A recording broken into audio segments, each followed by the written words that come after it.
Romanos 7. Caros irmãos, falo convosco como conhecedores da lei. Acaso não sabeis que a lei tem autoridade sobre uma pessoa apenas enquanto ela vive? Por exemplo, pela lei a mulher casada está ligada ao marido enquanto ele vive, mas, se ele morrer, ela está livre da lei do casamento. Por isso, se ela se casar com outro homem enquanto seu marido ainda estiver vivo, será considerada adúltera. Mas, se o marido morrer, ela estará livre daquela lei, e mesmo que venha a se casar com outro homem, não estará adulterando. Assim também vós, meus irmãos, morrestes quanto à lei mediante o corpo de Cristo, para pertencerdes a outro, aquele que ressuscitou dentre os mortos, a fim de que frutifiquemos para Deus.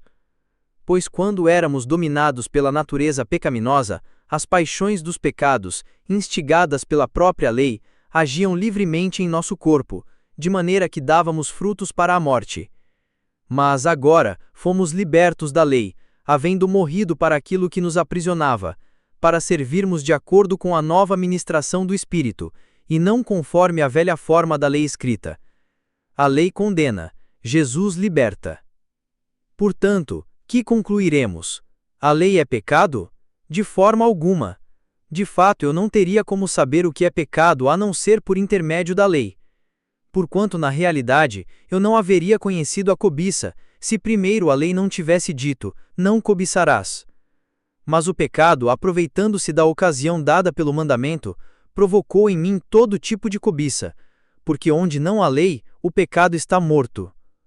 Antes eu vivia sem a lei, mas quando veio o mandamento, o pecado reviveu, e eu fui ferido de morte, e descobri que o mandamento que era para a vida, transformou-se em morte para mim. Porquanto o pecado, valendo-se do mandamento, iludiu-me, e por meio dele me matou. De maneira que a lei é santa, e o mandamento santo, justo e bom. Portanto, isso significa que o que era bom tornou-se morte para mim? De forma alguma. Mas o pecado, para que se revelasse como pecado, produziu em mim a morte por intermédio do que era bom, a fim de que por meio do mandamento, o pecado se demonstrasse extremamente maligno. Porquanto é do nosso pleno conhecimento de que a lei é espiritual, eu, entretanto, sou limitado pela carne, pois fui vendido como escravo ao pecado. Pois não compreendo meu próprio modo de agir. Porquanto o que quero, isso não pratico. Entretanto, o que detesto, isso me entrego a fazer. Ora, e se faço o que não quero, tenho que admitir que a lei é boa. Nesse sentido, não sou mais eu quem determina o meu agir, mas sim o pecado que habita em mim.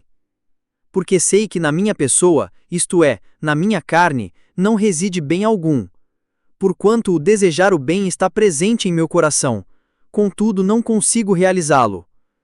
Pois o que pratico não é o bem que almejo, mas o mal que não quero realizar, esse eu sigo praticando. Ora, se faço o que não quero, já não sou eu quem o realiza, mas o pecado que reside em mim.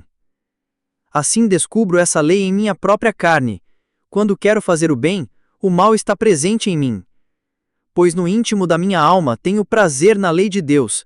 Contudo, vejo uma outra lei agindo nos membros do meu corpo, guerreando contra a lei da minha razão, tornando-me prisioneiro da lei do pecado que atua em todos os meus membros.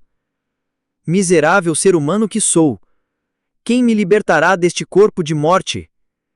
Graças a Deus, por Jesus Cristo nosso Senhor. De modo que eu mesmo com a razão, sirvo a lei de Deus, mas com a carne, a lei do pecado.